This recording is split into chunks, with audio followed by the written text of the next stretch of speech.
Hey guys, Dylan here, and today we are going to be reading a Crappypasta. Today's Crappypasta is Sonic Xtreme, a strange disc. Let's get into reading this today on DHT.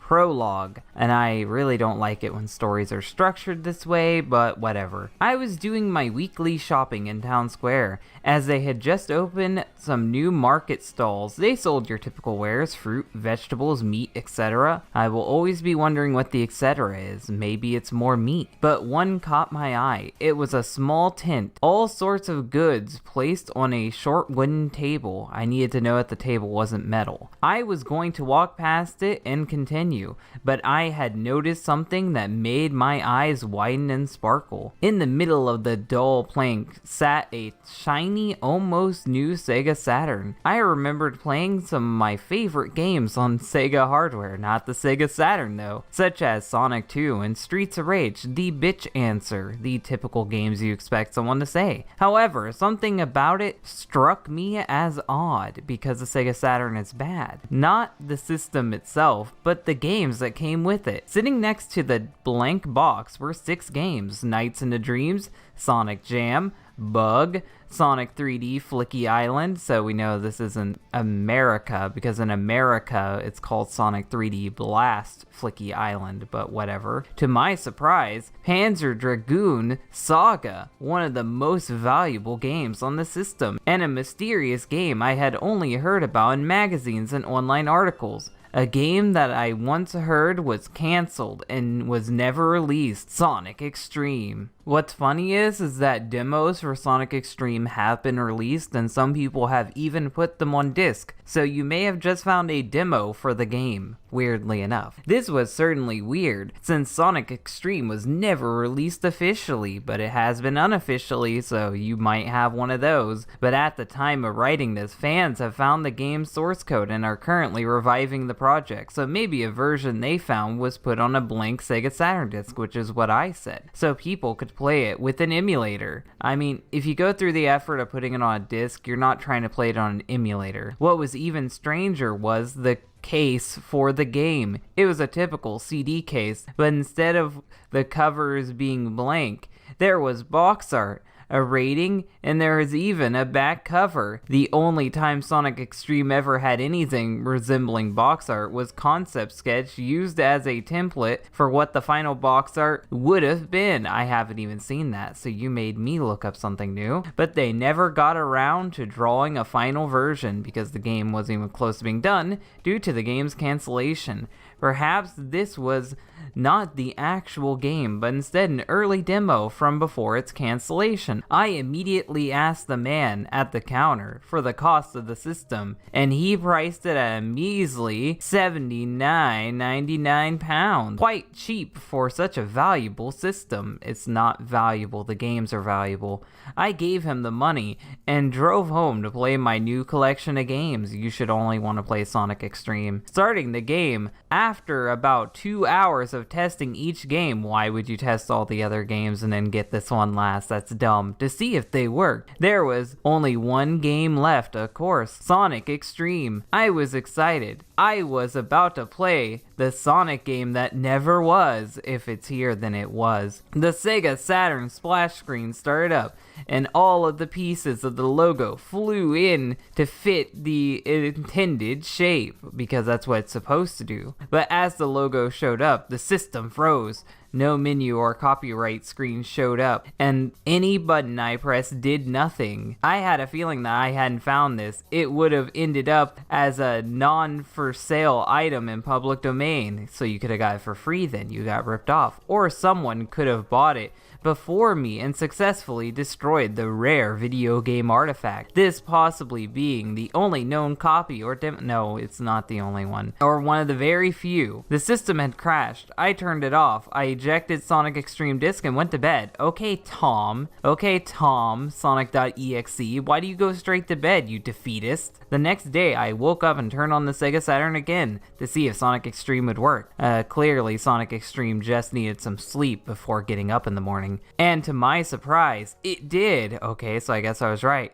I picked up my controller and began to play the game. A black screen faded in, and a logo began swirling around and bending across the screen, eventually snapped into the center, Sonic Xtreme, and he has a picture of this logo, I'll have it up on screen, was what it read on the screen, and there was 3 options underneath it, single player, 2 player, and options. They could barely get 1 player working, I doubt they would do 2 player. The latter 2 didn't work, so I selected the single player, and a cutscene began. Sonic was lying down in the middle of a field with his friend Tails, when the blue sky turned shadowy black color. Oh no, it's that novel I'm reading. He opened his eyes. The camera panned up to reveal a huge object in the sky. It looked like the Death Egg, Dr. Robotnik's space station featured in Sonic 2, 3, 4, Yeah, we get it. Sonic got up and started running, because that's what he does, as the screen faded to black. Jade Gully Zone. The game loaded its very first level. It was a generic Sonic Green Hill level, even though it hardly looks like Green Hill. If anything, it looks more like Emerald Hill, with more of a jungle vibe than other levels of this variety. The game had a fish-eyed lens, like everyone knew, that made it look like a sphere. In a lot of cases, this helped immensely with the platforming, because the game was designed to have a fish-eyed lens because they couldn't figure out how to make 3D work. As I could see more of what was ahead, initially I thought it was disorienting, but I got used to it. Quoting everyone who actually ever played this damn thing. The enemies consisted of your typical badniks, such as Flying Bee Robot, a fish robot that would hop around in pools of water, and a chameleon that shot projectiles at you. Those are just the badniks from Sonic 1. The reason why you're listing off the badniks from Sonic 1 is because this demo didn't have any good badniks, if any at all. But there was some more unorthodox design for other badniks than what was typical in the series, such as a robot with 3 drills on it, a rolling wheel of spikes on it, and a boomerang that would chase Sonic. How the fuck would a boomerang work if there's no one to throw it? I don't get that. The music was very calming bongo drum beat,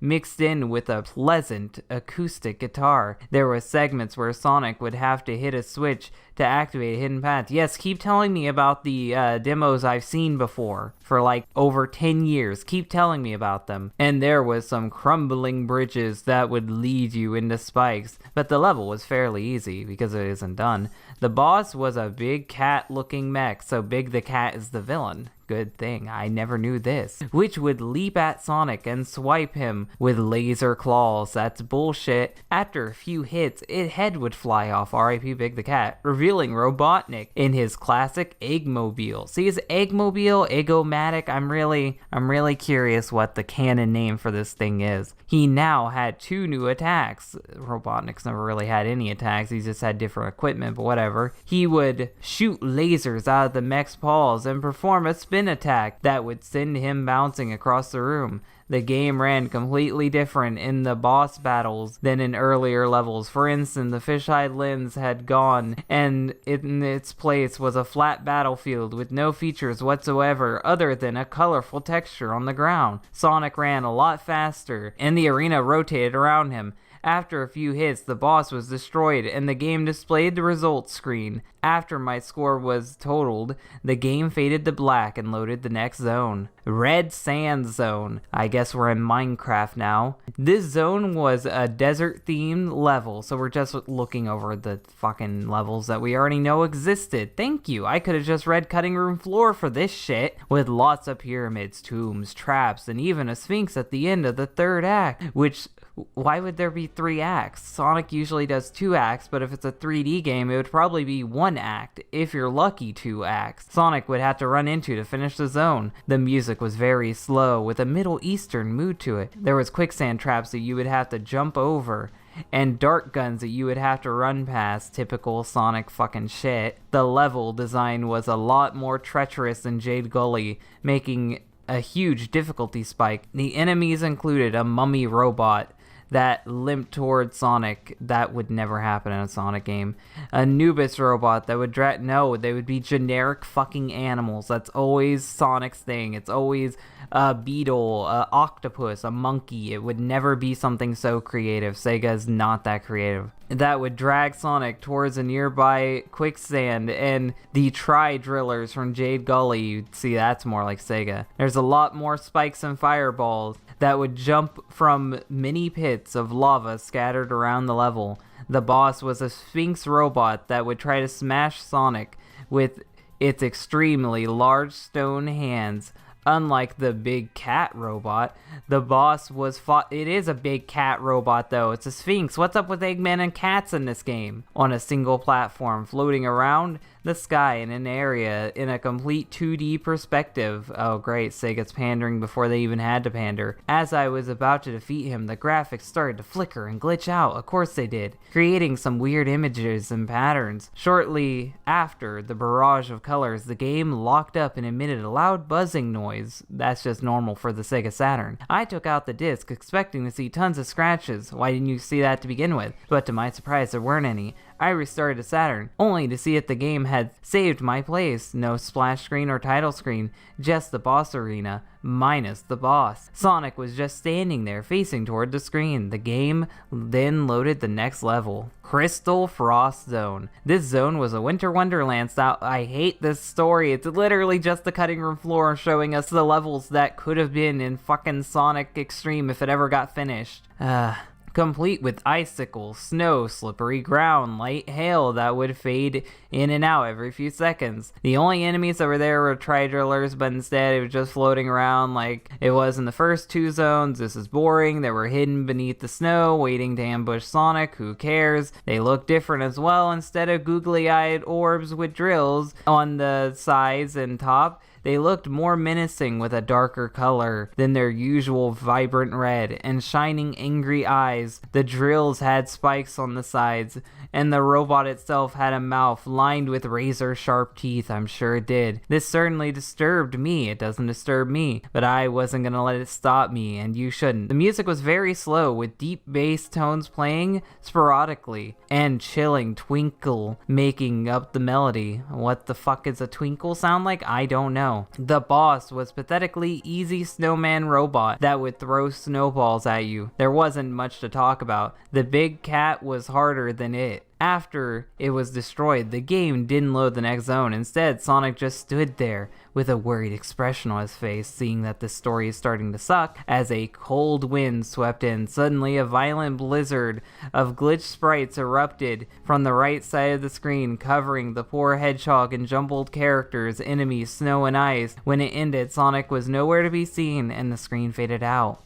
Garbled text. After the screen faded out, I was expecting the next zone to load in. Why would you? But it didn't. Sonic's sprite faded in, and I was given control. There was nowhere to take him, as I was trapped in a black void like Sonic's franchise is now. After a few minutes of just running around, because that's what everyone in Creepypasta does, the sprite glitched out. Then Sonic did an animation I hadn't seen before.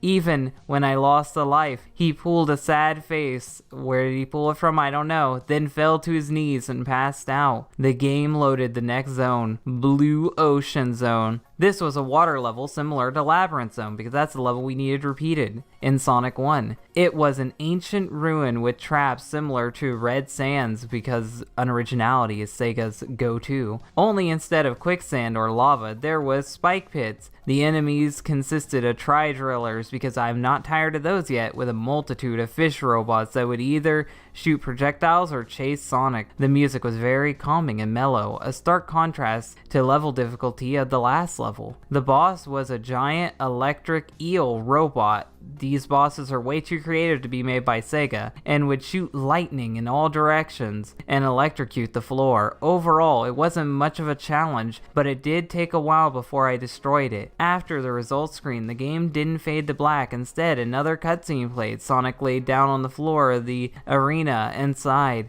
as he started to drown. As he lost air, he got paler and paler until he became a lifeless husk like his franchise is now.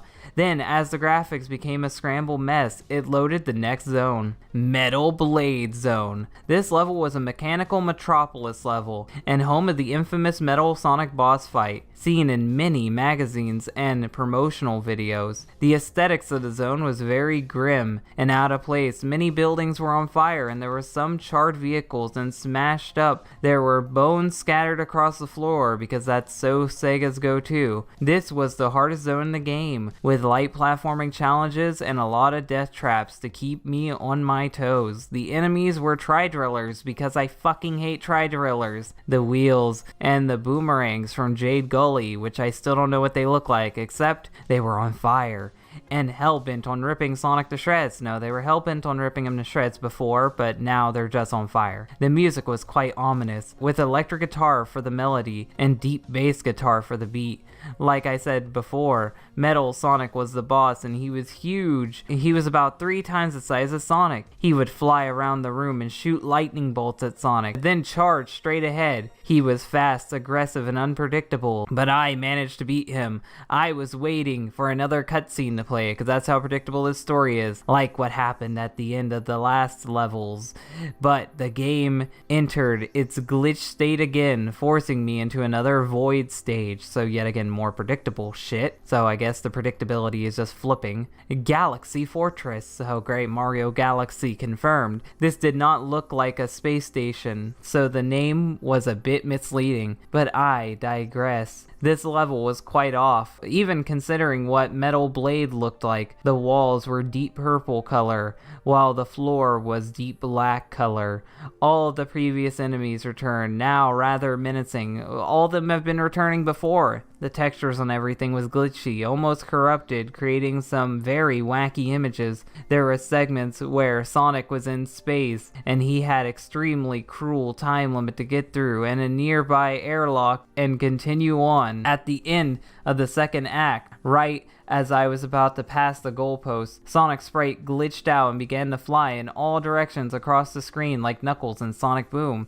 A few seconds after it started, the textures of the level flickered and suddenly went crazy, even glitchier than it was before, creating an image so bright and distracting that it actually gave me a headache and possibly a seizure. I covered my eyes and walked out of the room, because that's how you react to a video game. But as I was about to shut the door, the Sega Saturn emitted an ear-splitting noise. How did your TV get that loud? That sounded like a mix between a buzz TV static and a high-pitched shriek. I immediately turned off the system, and as quickly as the sound had arrived, it left. I relaxed, knowing that it was all silent now. Epilogue. Upon restarting the Sega Saturn, I got a blank screen with "Game Over" scrawled in glitchy red letters. No matter what I did, I couldn't access the title screen or anything else. It was just stuck on that intimidating screen forever. I ejected a disc from the Saturn and put it in its case and left it in a corner of my bookshelf, right next to Sonic CD, hidden behind the DVD cases and books, where hopefully no one else would ever find it. You should just destroy it or sell it on eBay like I would do. And that's the end of the story. So what did you guys think of this story? Did you like it? Because I didn't.